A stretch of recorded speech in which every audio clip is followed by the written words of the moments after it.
and so I can do this full screen. I can, okay. Good afternoon. Thank you for coming to today's exciting session on the basics of government contracting. I thought this would be a good presentation to do for the team because so much of what we do touches government contracting, not just the fact that we're government contractors, but a lot of the projects that we work on support the contracting and acquisition process. So, my background before I went into consulting was as a government contracting official. I worked for the Navy for 5.5 years, right out of college. And as a part of that, I was in what was called the contracting, they call it an intern program, but it was really a three-year career progression. And so for that first 3 years I worked for the Navy, they had a very structured program in terms of training, in terms of work experience. I rotated around. I worked during those 3 years, 3 different offices doing 3 different types of contracting. It was really to provide the contracting workforce with a solid foundation of understanding the process. So I say that because I'm going to give a high-level overview today, but to think about the amount of time that the government has to invest in people to really get them to the point where they're able to be effective and really understand the government contracting process, it's a huge thing. So this is going to be very high level, hopefully not too fundamental, but what I've tried to do is give you at least a sense for all the parts of the process, where different individuals' roles become involved in the contracting process, and then also a little bit about some of the things that we work on and where they fit in. So I call this your friend the government contract. So at the end of this session, you will hopefully have a better understanding of how the process works, of the people that are involved in the process, and the technology tools. So first off, very fundamental thing is, what is a contract? And I think conceptually everybody understands what it is, but this is really the fundamental aspect of everything related to contracting. It's an agreement between 2 or more parties. It can be written, can be verbal. But what's really important are the 5 elements of a contract. And this was the first thing I learned, like the first thing on the first day of contracting training when I went to Contracting 101, was what are the 5 elements of a contract. I wrote these down from memory. I took this class 25 years ago, and I went back and checked to make sure I was still right, and I was.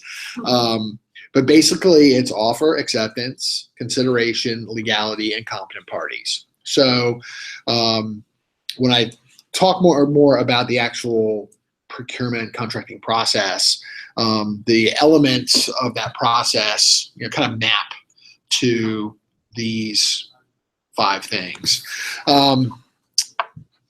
Where it really gets interesting, I think, when you think about the legality and the competent parties aspect of it, the legality piece is, I find this interesting just in general life, that a court won't uphold a contract if there's something illegal going on, or there's any illegality as a part of it. They also want to uphold a contract if they determine that one of the parties is not competent. So I use as an example that John and Cullen are both sober at the time, is actually potentially a grounds for having a contract thrown out if one of the parties is intoxicated, if one of the parties is a minor, and the court can rule that the person really didn't understand the aspects of what they were signing on to, the contract can be thrown out. If the person is mentally incompetent, those types of things. So that's just kind of an interesting aside. But if you think about it, it's like, well, that sounds pretty simple. It's just these these few things. But when you get into government contracting, it gets really complicated. So, and it's because we're dealing with taxpayer dollars. And so those, the two books there, the Federal Acquisition Regulation and the Defense Federal Acquisition Regulation Supplement, that's the FAR, which you may have heard of, and the DFARS, which you also may have heard of. And they are these gigantic books full of all of the rules, all of the processes. Again, on my first day of Contracting 101, they gave me these two books. And I remember taking them home and showing them to my parents. And my mom was like, "Oh my gosh, that's so impressive." Well, the reason that the process is so complicated is because you're dealing with taxpayer dollars. There is an absolute expectation that that the government is going to be as fair as it can possibly be in terms of how it awards contracts, how it selects its vendors, and the FAR and the DFARS are really set up to help. It codifies that process to make sure that to the best extent that you can, you have a level playing field, that there's not fraud, waste, and abuse going on, because at the end of the day, it's the taxpayers' money. And it's one thing on the corporate side. I mean, companies do procurement also, and they buy things, and they generally have rules in place in terms of processes and procedures that they follow. But at the end of the day, if those procedures aren't followed, it might impact the company's bottom line, or they could impact their reputation. In the case of government procurement, though, if the rules aren't followed, it can end up congressional investigations, certain rules relative to government contract, which I'll talk about in a little bit, could actually land government officials in jail, could land contractor officials in jail, and it's really that public aspect of the government contracting process, which is the reason that there are so many rules, and it's so prescriptive in the way it's executed. So what does the government use contracts for? Pretty much everything. I have a list of stuff here. I mean, if something you think the government might need, chances are they can contract for it. There are really only two examples that I can think of where they don't use contracts in the the legal sense of the term. One is something called inherently governmental functions. An inherently governmental function is something that like it's described, only a government person can do. For example, only a government person can be a contracting officer. Contracting officer is a formal role.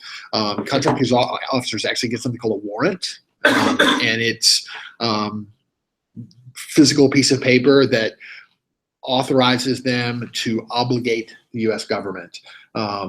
And it usually most warrants have some limits associated with them. Like a contracting officer will be authorized to obligate the government up to $1 million or up to $5 million. There are some unlimited warrants too for contracting officers that work on larger things. But the contracting officer is the only person that can obligate the government. And that's why whenever we're working on a contract and a government person gives us direction to do something, technically they can't do that. Technically, only the contracting officer can say, this is what I want you to do, this is what you're obligated to do, this is what we're going to pay you. Nobody else in the government can do that. So that's an inherently governmental thing. So you can't hire a contractor to then perform that role. That's probably the best example I can come up with. The other thing is grants, and grants are kind of weird because if you look at it, a grant looks and smells an awful lot like a contract, but grants aren't executed under the contracting process. So an example of a grant would be if Department of Health and Human Services wants to send money to a research institution to do some research into some disease, they will typically do that through a grant. They will send the money. The research organization generally has to submit a proposal in order to get the money. As they spend the money, they provide reports back to whoever the granting organization was. At the end, the government gets the output of that research or whatever that process is. So there's a lot of elements of a contract there, but technically it's not a contract. So the grant process is kind of its own thing. So any questions about when contracts might be used? So you mentioned something like only government, somebody who's the employee of the government can, I guess, make a contract. Are there contractors who like working contracts? So there are. That's a good question. There are companies that it's sort of like provide staff augmentation for contracting offices, and they can do everything up to the point of signing the contract. So I know there were companies that we used to work with when I was at PricewaterhouseCoopers. There were some other companies that we were associated with that did that sort of thing. And basically, they would prepare all the documentation, would basically do everything up to the point of putting the signature on the line, because only the government contracting officer can do that. So what is the process? I tried to boil it down to as basic as I could get it. Somebody in a requirements office somewhere needs some stuff. They go to the contracting officer, and the contracting officer says, yeah, I'll buy that for you. The contracting officer then goes out to the vendor community, and the vendors say, yeah, I'll sell you that. The contracting officer says, okay, I pick you. I like your stuff. I'm going to buy it from you. The contractor delivers it, and then a payment office makes a payment at the end. At the end of the day, that is end-to-end the government procurement process. Again, and in some instances it can be. We'll start at the beginning and kind of walk through each step in the process. Needing some stuff. If you need some stuff, and if you look at the bottom, I have the yellow boxes there, and it's less than $3,500, it falls under what's called the micro purchase threshold. And in that instance, you need some stuff, you just go buy it. There are people within government organizations that have, they used to be called micro purchase cards. I think they still call them that, but they're essentially credit cards. I think it's still American Express that they use, that they can use to just go and buy something. So, the government realizes that there's not a lot of value in spending a lot of money and going through a full procurement process for something that's less than $3,500. There's the additional benefit of getting competitive bids and those sorts of things. It's just not worth it. That's not to say that they don't care about micro purchases. Because they do. They track micro purchase actions, and certainly, there are always opportunities for fraud and abuse in the system, but micro purchase is an area that they watch very closely, because there are lots of people with government purchase cards that could be out buying things that they're not supposed to be buying. So they watch those pretty closely. Moving across, less than $150,000, there is a process for that. It's called simplified acquisition. And those procurements typically happen faster. There's not as much requirement to publicize those procurements publicly. Typically for something like that, you'll pick, the contracting officer will pick like 3 vendors that they want to go to, and solicit quotes from those 3, and then pick the one that they want to go with. So those simplified acquisition and micro purchase are typically kind of low dollar, high volume types of things. So there are lots of those transactions and actions, but not a ton of dollars that are associated with that. Where you start to see the dollars is when you get over 150,000 in what's called negotiated procurement and sealed bidding. And then I also put the big A acquisition. which is kind of your major weapon systems, and that's where the process can take weeks, months, some cases even years to work through the procurement process. So, but going back to kind of defining the requirements, in terms of you have a requirements office that says, hey, we have this need. The first fundamental question is, do we have money for it? And that's there's a whole separate process in terms of planning and budgeting that government organizations go through.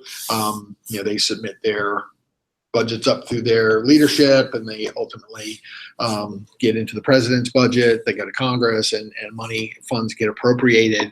And if the money's not there, then there's really no place to go as far as moving forward with procurement. So making sure that the money is there is really the first thing. And when I talk about something that can get a government person in trouble, a contracting officer in particular is very conscious of the fact that the money is there. Because if the money's not there and the contracting officer signs a contract for something, the contracting officer can go to jail. It's called an unauthorized commitment. So if if the government, without having the money to back it up, that's like the worst thing a contracting officer can do. So they hammered that into us pretty hard when I was in training, because they said, there's lots of ways to get in trouble, but there's really, for a contracting officer, really only one way to end up in jail, and it's that, short of doing something that's like taking a bribe or anything like that. So looking at the requirement, you determine that you need something. You look at whether or not you bought it before. And if it's something that's kind of recurring, or is it something that you're kind of starting from scratch? You may do market research to try and figure out who maybe sells the product or service that you need. You may need some additional help in terms of understanding what's possible. And that's when we see things called requests for information, or RFIs, which some of you know that we occasionally will respond to an RFI. And typically that's a government office saying, I kind of think I know what I need, but I want to hear what industry has to say in terms of what the art of the possible is. What are the latest things in industry that might be helpful to meeting my mission or achieving my goal? That's when you see RFIs. This thing that I need, what does it need to do? What are the actual requirements? That's where we've talked about the Agora process, and determining what, if you're talking about a weapon systems, what are the threats against that weapon system that you need to write requirements for in order to be able to counter those threats. What are the mission requirements? If you're talking about a system, if you're talking about some services, what services do you need performed? Is it, it could be, security guard services. Do you need security guards 7 days a week, 24 hours a day? Is it 9 to 5? You're really determining what your requirements are. And then again, the complexity of it, and the complexity and the dollars generally go hand in hand, and that's what drives you into one of these procurement processes. So this is all happening at the requirements office level. So I put in the upper right corner, just for our purposes, if you think about our contracts with our clients, this is the stuff that Parkit does. This is the stuff that DPAP is doing, that ARA is doing, that CAPE is doing. They're determining, okay, what do I need from a company like 540, and determining what the requirements are. Any questions about that? Okay. So then it goes into the contracting process. And that's really, how's this purchase going to happen? And this is where the contracting officer gets involved. There's also something called a contract specialist, which is somebody who works in a contracting office but doesn't have a warrant. I was for example, I was a contract specialist, and when I put 1102s up there, that's the job code for contracting. So when you hear somebody say, "Oh, the 1102 has it," that's the contract specialist or the contracting officer. Acquisition planning is something that can take place. It doesn't always happen, but if you're talking about something that's again very complex, like a major weapon system, you may not have just one contract. You may have multiple contracts. You may have multiple phases. If you think about a big A DoD 5000 acquisition, you've probably heard of milestones. Typically as a program moves through the milestones, there will be contracts associated with those milestones. You may have one contract that covers multiple milestones, but it's also possible that you do, a first, getting to, the first milestone. You have, one company, you may have a contract with multiple companies, and you're going through a process of down selecting. If you think about I'm thinking of like fighter jets as an example. They will start usually, there will be 2 or maybe 3 companies that will build initial prototypes, and they'll go through that, and there'll be contracts for those, and then the government will make a decision, okay, we're going to go with the Boeing prototype, and that's what we're going to ultimately go to production with. Or we're going to go with the Lockheed Martin prototype, whatever. So General Dynamics. So the acquisition planning process can be very complicated.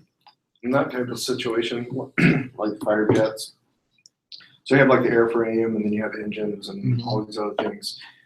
Does the government choose the contractor for each of those points, or is like the main contractor, say Lockheed or Boeing, determine what engine they're going to Yes. So typically, a contractor will put together a team. If there are subcomponents or subsystems that are kind of fundamental to, if you think about it like an airframe,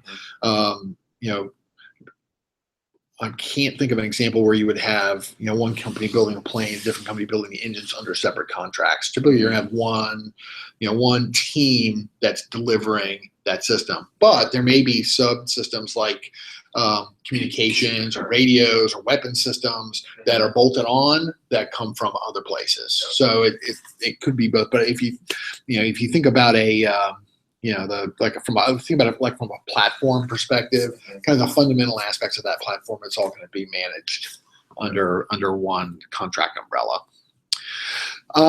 Acquisition strategy. This is where the decision is made in terms of how much you can compete.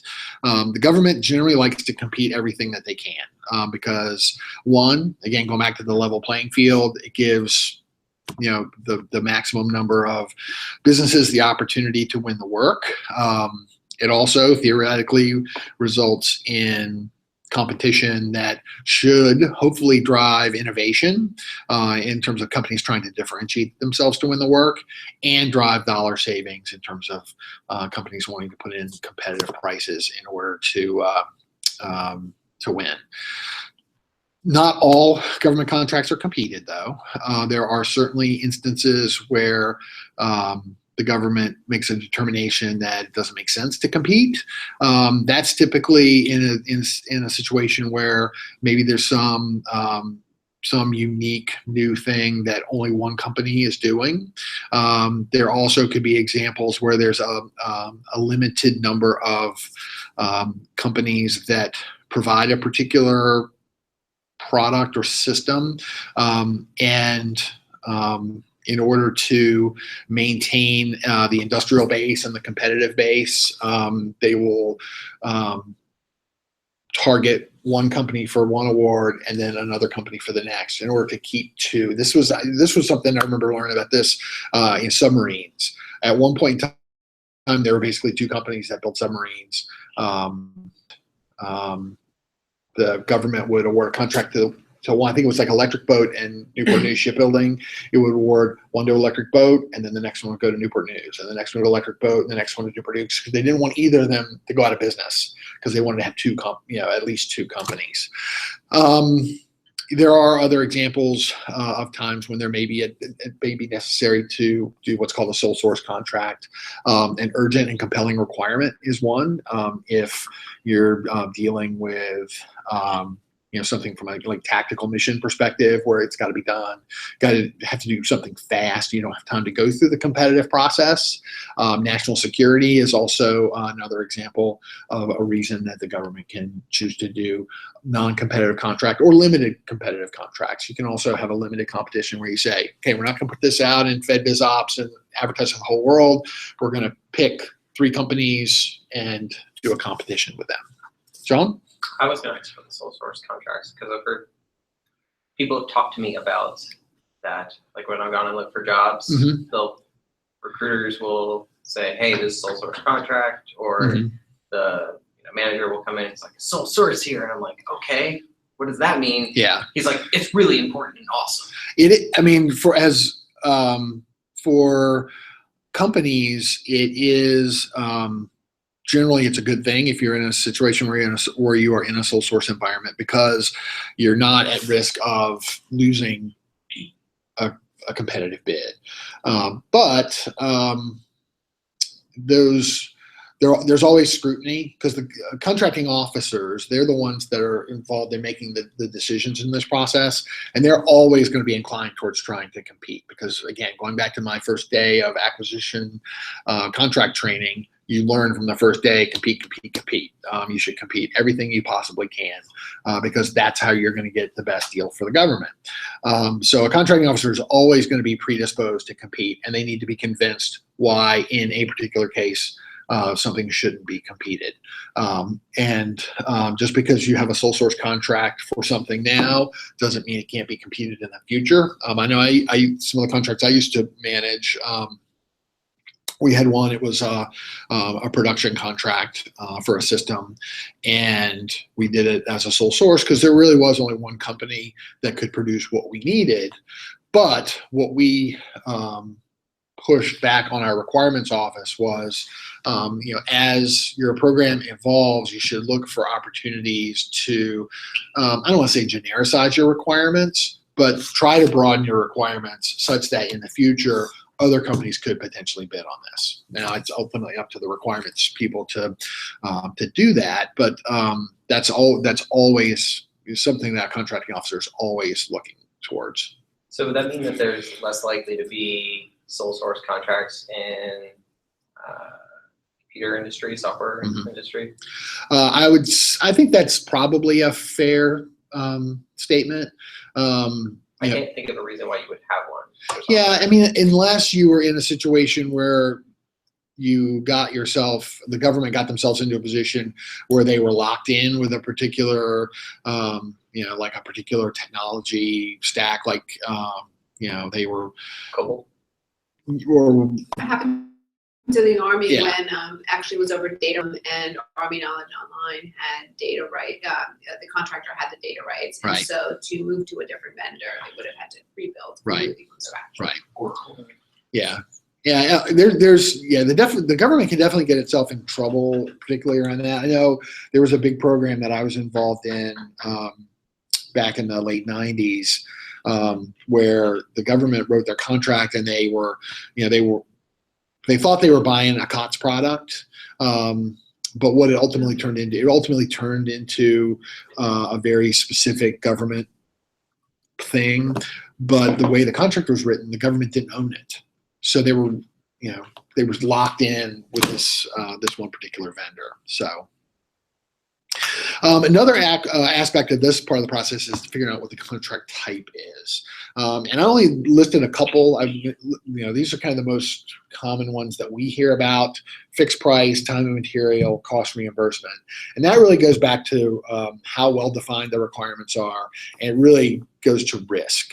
If your requirement is super well defined, you know exactly what you want, whether services or a product or whatever, and the government can state very clearly what they want, that's typically when you'll see a fixed price contract, because you're basically being very clear with the contractor in terms of what you want. So it's reasonable to expect that the contractor will be able to come up with a price that's pretty firm. That's not going to change. And a firm fixed price is that. Once the contract is signed and the price is negotiated and established, that's the price. So when the contractor delivers that product or that service, that's what they're going to get paid.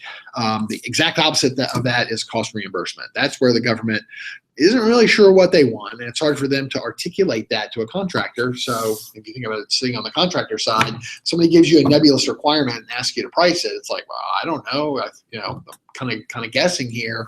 So in that instance, cost reimbursement contract is probably more appropriate. And under cost reimbursement, basically, the government establishes a ceiling a cost ceiling for the contract, and the contractor actually gets paid based on their actual costs. So as they perform, they keep track of their costs, the labor costs, materials, overhead, and those sorts of things, and that's what they actually bill the government for. So there's less risk on the contractor there. There's much more risk on the government. That's when you hear about cost overruns, you're talking about cost reimbursement type contracting. That's where, the contractor, initially says, well, I think I can do it for $10 million. And so they put a cost reimbursement contract in place with a $10 million ceiling. And then you get 75% of the way into it and you're like, ooh, we're not even close. It's going to be $18 million. Then the government has to go and find the money to put that on the contract. And that's where you get into an overrun type of a situation. Again, I mean, that's the nature of some government contracts, is that the requirements aren't very well defined. You really see a lot of this in research and development type contracting. Time and material is kind of in between, and we see that a lot in services type contracting. So a lot of the type of work that we do, frankly, and that's basically where the government says, I want to buy. Basically, they're buying capacity. They're buying people. They're buying hours, and you negotiate an hourly rate for the members of the team, and that's what they work against. And those contracts again have ceilings, and those are less. One thing in the contracts world, different contracts fall in and out of favor over time. Like there was a time when the government wanted everything to be fixed price because, again, that puts all the risk on the contractors. Then there was a point in time where the government wanted everything to be time and material because they effective way. And then the pendulum kind of swings back and forth. There was a point in time 4 or 5 years ago where time and material contracts, the government was trying to avoid doing those at all costs because if you're just buying hours and you don't have a well-defined requirement, then you're really just doing kind of staff augmentation, kind of butts and seats types of situations. So the other thing that happens at this part of the process is figuring out how you're going to pick the winner. You establish what are called evaluation criteria, and it says, I care the most about meeting a particular capability, and so I set some minimum standards that the contractor has to agree to meet. There may be some technical requirements. There may be personnel requirements. If you're buying services, you say, I want people to have this set of qualifications. You set some standards, and then that's what you evaluate the contractor's proposals against. When you receive the proposals, you're looking to see, did they meet all of the requirements that I set out? Is it going to be, am I focused on costs? In some cases, if you're buying a commodity type item like fuel, for example, you probably care most about cost. And you may also care about their ability to deliver on time and things like that. But at the end of the day, sometimes cost is the most important factor.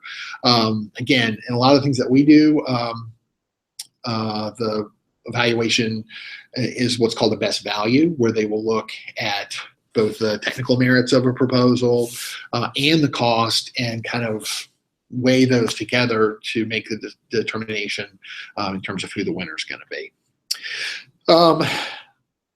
Yes. Did they look at success in working with that contractor in the past? Yes. That past performance is almost always a factor. Even in a commodity buy, if you'll look at delivery histories. Has the company delivered on time? Has the quality been good for types of work that we do? Our clients write past performance evaluations on us, and we'll say, "Oh yeah, I worked with 540 before. They did a good job." Or is that a yearly thing? Like they're doing that right now, or is it at the end of a contract? It depends. I know because we're a subcontractor, we don't actually get as many. But for our prime contracts, I think I know we have one on the books. I don't know if they do it every year or not, but certainly for each contract, a government person goes in and fills out a past performance evaluation. So, cool. The solicitation, that's the actual instrument that when we talk about an RFP or an RFQ, RFP is a request for proposals. RFQ is a request for quotes. IFB is an invitation for bids. You don't see very many IFBs, but that's the physical document, that's why I put an arrow, something called the standard procurement system in the Department of Defense. If you hear about SPS, that's what SPS does. SPS is the mechanism to actually create a physical procurement document. And generally the RFP, the solicitation, is the first document that gets created. When we talk about the procurement data standard, the stuff that that John and Jeremy have been working on over the last several months, the procurement instrument that they are capturing the data from is this actual contract document. And then in most cases, the procurement gets advertised. FedBizOps is the most common place where that happens. And it's basically where the government will put out a notice. Generally, before an RFP comes out, they'll put out a pre-solicitation notice to say, hey, something's coming. If they do a request for information as a part of the market research or defining the requirement stage, those usually go on FedBizOps too. But that's where all that information is published. And the government's required to publicize. Back in the day when I was working in the government, there was something called the Commerce Business Daily, which was actually a physical document that came out every day that listed all of the contracting opportunities for that day. So FedBizOps essentially replaced that and created an online place where folks like us can learn about opportunities that are coming down the pike or that are being issued. I have an account at FedBizOps. Every day I think I have 5 or 6 different searches set up.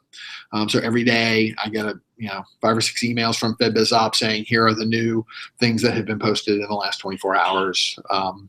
And then, the way I have it set up, I do some keyword searches, and it's funny. Like one of the keywords I look for is agile. So I get some things that are agile, but then I get some other things that just happen to have the word agile in them somewhere. So,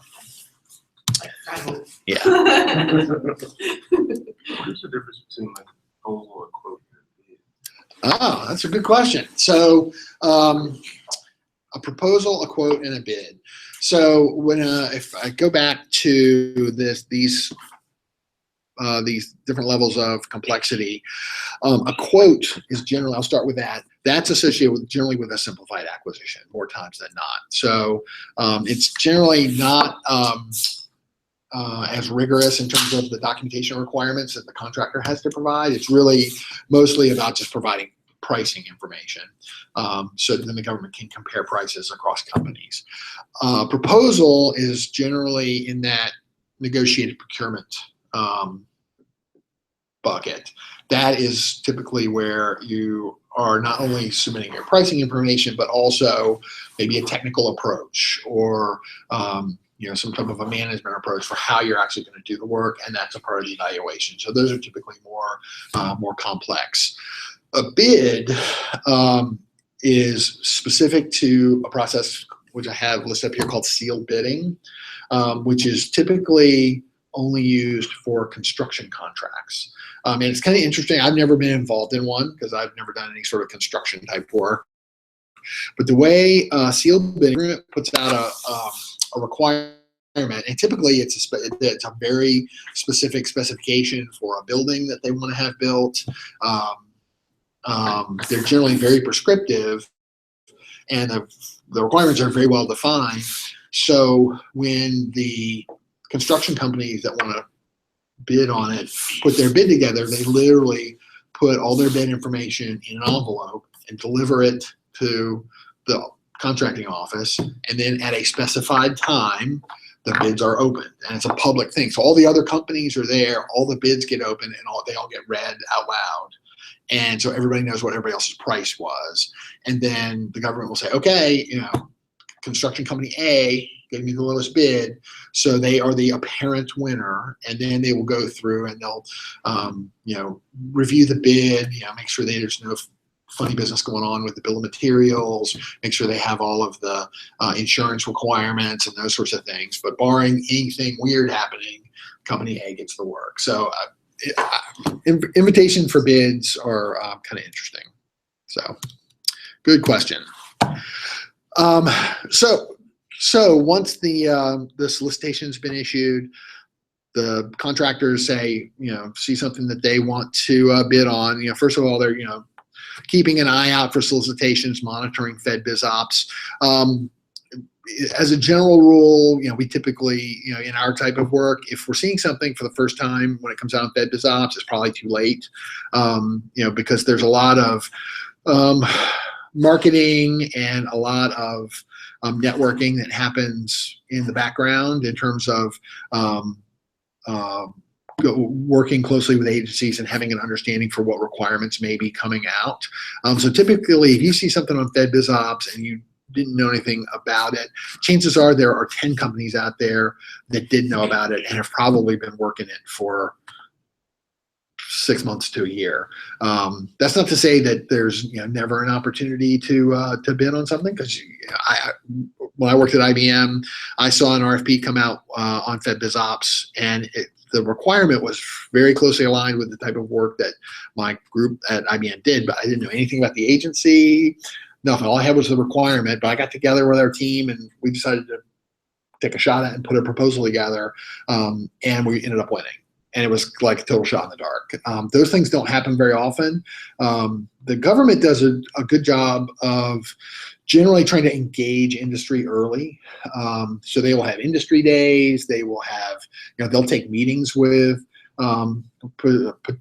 prospective contractors, especially if they've issued an RFI. If they issue an RFI and then you come in, you submit it, and then say, hey, I'd like to come in and talk with you about our capabilities. They will generally take those meetings, and that's how companies find out and get a better understanding of what's coming out down the road. There are also services. Deltek is one that they kind of do some of that monitoring for you. So if you pay a subscription fee to Deltek, you can get access to their database, which supposedly gives you better insight into what's coming out. But once that solicitation comes out, you review it and make a determination whether or not you want to bid on it, and make sure you have an understanding. And typically there will be an opportunity to ask questions. Sometimes they'll do a conference, like what's called a bidders conference, where the government, if it's a big procurement, they will set a day and a time and let companies come in and hear firsthand from the requirements people, ask questions, and get a sense for, try and get a better sense for what the government wants. But there's also generally a formal written question and answer process. And then the contractors then focus on writing a proposal. It may be a written proposal, it may be building a demo, which is obviously something that we've done.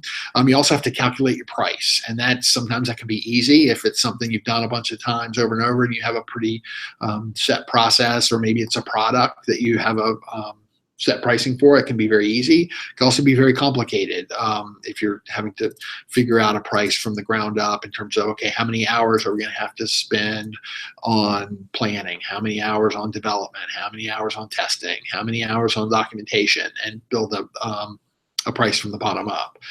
So that can be a very daunting task. Another important part of the bidding process is making sure that you've registered with the government. There's a system called SAM. Oops. Where did it go?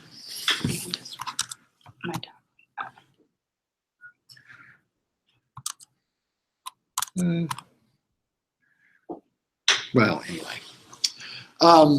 There's a system called SAM. It's a system for award management. Some of you may have heard of. That is where, thank you. contractors have to register, and basically it's sort of like the government's vendor database essentially, and it's where you put in all your business information, name and address sort of stuff. It's also where you put information about your company, how many employees you have, what your revenues are for determining whether or not you qualify as a small business. You also have to put information in there about some characteristics of your business. There's generally information that you include about compliance around like labor compliance, affirmative action compliance, those sorts of things. And that's basically sort of the qualification process. So if you're registered in SAM, the contracting officer will look you up and basically check your information out before they'll award a contract to you. And then obviously then you submit everything to the contracting officer, and you have to do it on time. There's always a deadline, and it is firm. There are stories of companies. I heard about a company that was, this was back in the days when people hand delivered proposals. The president of the company got on, this was a big company, got on his private plane to fly the proposal to Washington, and got to Washington, and they wouldn't let him land. There was like weather or something, and literally circling around Washington and missed the deadline. And it sucks if that happens. So you typically don't want to bump up too much against the deadlines. At that point, once the proposals are received, then the government goes through what's called source selection. That involves the contracting officer. It involves the requirements people. It could also involve some specialists like cost analysts come in if you're looking at the cost information. And the most important thing is making sure that you're following the procedures that you laid out in your RFP. I mentioned best value. Lowest price technically acceptable is another method for evaluating proposals, where you basically have a kind of a minimum set of criteria, and they're kind of pass fail, and if a contractor basically take all the contractors that pass all those criteria and then just award it to whichever one has the lowest price. And then, as I mentioned, you trumped me on sealed bidding. I was going to mention that. But there is a scoring process. Typically, like I said, you could be evaluating proposals on pass-fail criteria. There could also be, typically, there'll be like a red, yellow, green, blue type of a scoring approach based on the criteria.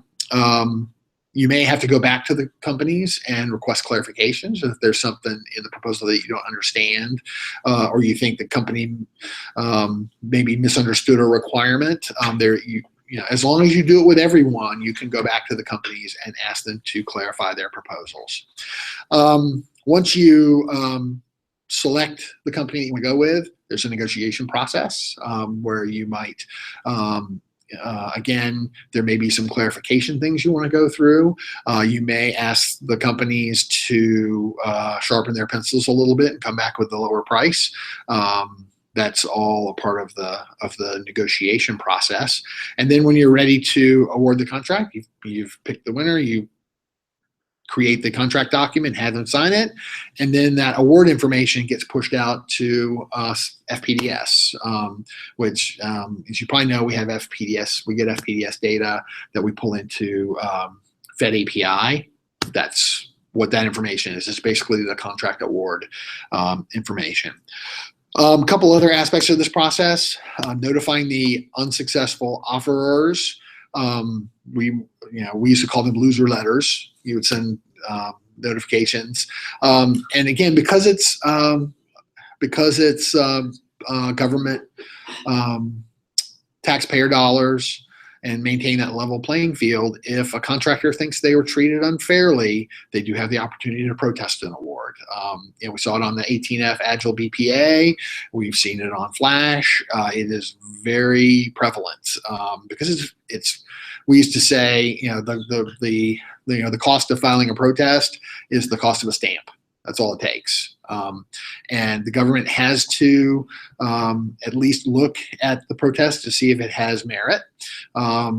You hope that the government folks have done a good job of defining their evaluation process and then following that process. And as long as they've defined a fair process and followed it, typically protests will be dismissed. But sometimes they don't. Sometimes they get into a procurement and they'll change a requirement that skews the procurement in the direction of one company to the detriment of another. That's the kind of thing that can result in a protest being upheld. And in the case where a protest is upheld, they could tell the government contracting officer, you have to reopen the proposals, reevaluate, and follow the criteria as it was written. They could also say, you have to go back to the beginning and start all over. It really depends. And there are a couple of different organizations you can protest to. You can protest what's called an agency protest, where if, for example, if I were a contractor and I bid on something for the Department of the Navy and I felt like I was treated unfairly, I could protest it to the Department of the Navy and say, I want you to evaluate my protest. And then there's an organization in that agency that reviews and makes a determination. You can also protest to the the Government Accountability Office, the GAO. That's an arm of Congress. That's a third-party organization. Typically, I don't know, what the percentages are in terms of protests being upheld in one place or the other, but GAO protests, I know those tend to really get the attention of the government, of the contracting officer types, because it's an arm of Congress looking into what you did.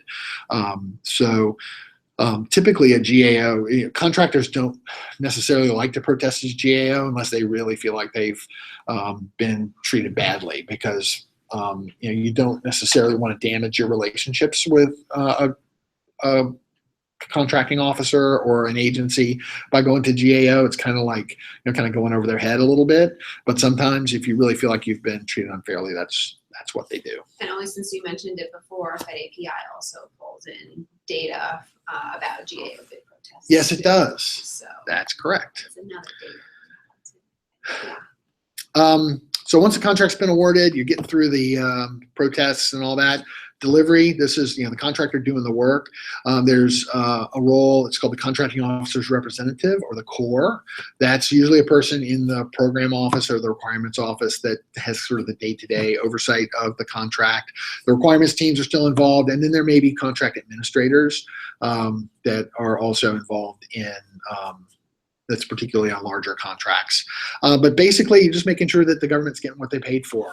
There's, can be inspection and acceptance if you're getting some kind of materials, performance reporting for services contracts, cost schedule and performance data, like on major weapon system, the type of data that ultimately makes its way into the acquisition visibility environment. There may be status reports, something called a quality assurance surveillance plan. That's something that's set up front that basically defines how you're going to monitor performance on a contract, and it could have incentive / award payments associated with it. Could also be disincentives. Typical quality assurance surveillance plan will have a set of factors, and it will basically say if you meet the whatever the quality metric is, you get X% of your fee. If you exceed it by 5%, you get this much more. If you miss it by 5%, you get this much less. So just different ways of managing delivery and trying to make sure the government gets what they paid for. And then at the end of the process, contractors get paid. Again, depending on the contract type and the duration, there could be payments during an interim. But just to think about it from a simplistic term, the government buys something, you deliver it, the contractor submits an invoice, the COR signs off that, yep, I got what I paid for, and then the contractor gets paid. This is another place that SAM comes back in. One of the things that contractors do when they register is they put their bank account information in SAM. So when the government makes a payment, they pull that data from SAM to make the payment. So there should be no paper checks floating around. I was when I was with IBM, our predecessor system of SAM was something called Central Contractor Registration, or CCR, which you may have heard of. That's the whole reason CCR was created, was to try to eliminate paper checks from the contracting process. So that's it. I'm almost on time. Any questions?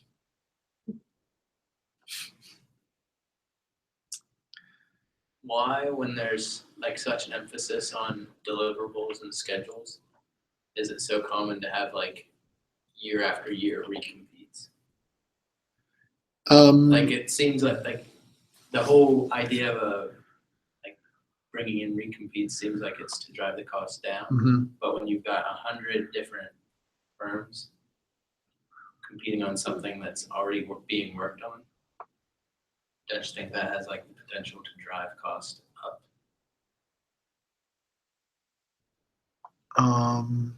You know, like I've heard of contracts coming out that are like 3 years out of the gate and then 5 option years, where in between those option years is like, what would you call it? Like not a straight up out of the gate recompete, but it's based on your performance. Mhm. And they can open it up to recompetes. Yeah. So typically the government doesn't like to get locked in for long periods of time for anything. In particular, like services contracting, like the type of work that we do, you'll typically see that on an annual basis. And so even if you have a contract with options on it, at the end of each year on the contract, the contracting officer actually has to sign a document that says, I've made a determination that exercising this option is the best way to proceed, because they look at it in terms of what's the cost of doing a new procurement versus what's the cost of exercising the option. Very small. Do I have a potential to save? Could I save more money by recompeting it? Typically, the answer is no. But the government likes to have outs. If you get a contractor that they're not happy with, it's easy to just not exercise the option and recompete it. So, typically, when I was writing contracts, I always tried to structure them in such a way to give myself flexibility down the road, because I don't know what's going to change in the future in terms of my requirements. Again, a contractor that did a great job the first year, if they have turnover, maybe they're not as good at hiring new people, and all of a sudden now the team isn't as good. I like to have that potential out. Can you talk a little bit about agile development and how we all want to work and support an agile, and how that works and doesn't work with the current existing contracting process in your? Yeah, so in my opinion, the traditional process of contracting on like a time and material type basis, I don't think that necessarily lends itself to the type of innovation that goes along with Agile, because one of the things that I've found since I've been here is that it's been good to be able to be flexible in terms of bringing people in when you need them, surging when you need to, when you have to operate under the umbrella of where you're managing it to a set number of hours. I think it can be, I think it can handcuff both the contractor and the government. I see a little bit of that on some of the work that we're doing, where we are in a time and material type basis, and there's a lot of emphasis on how many hours are getting spent on certain things. And I think it's better to be able to kind of move resources in and out as you need to. One of the things that I think we've talked about on some of the Agile stuff that we've done with STSI in particular, in terms of the contracting approach, is really to take a kind of a team approach. So you're not buying a front-end developer and a back-end developer and a scrum master and a product owner. You're buying an Agile team, and come up with a way to kind of price that, and then let us kind of figure out how that team ultimately comes together and executes. There's more risk associated with that on the contractor, I think, but I also think if you're confident in your process and your ability to sort of assess a requirement and figure out what kind of what a likely scenario looks like in terms of a team, it can give you much more flexibility that way. Which contract type would you say lends itself best to agile delivery, or none of them, and the government should come up with something? This is being broadcast live. Yes, thank you. The answer is always, it depends.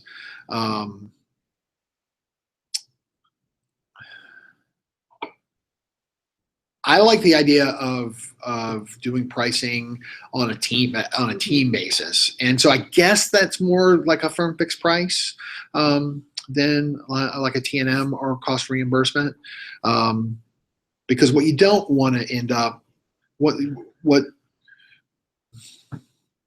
I think runs counter to Agile is when you have to do, a ton of upfront, kind of project planning, kind of integrated master schedule type planning.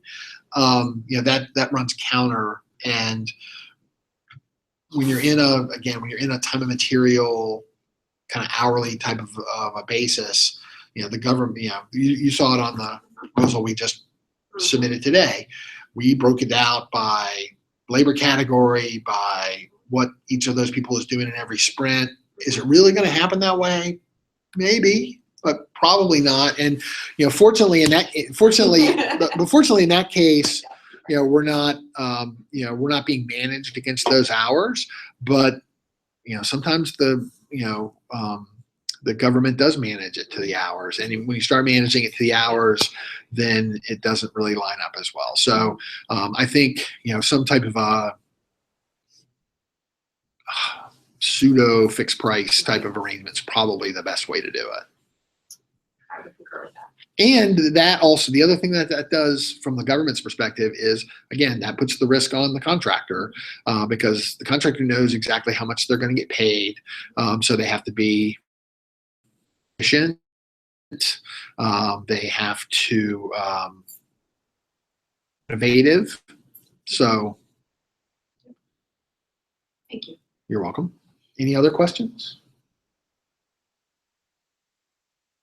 Okay. Well done. Thank you for attending my session.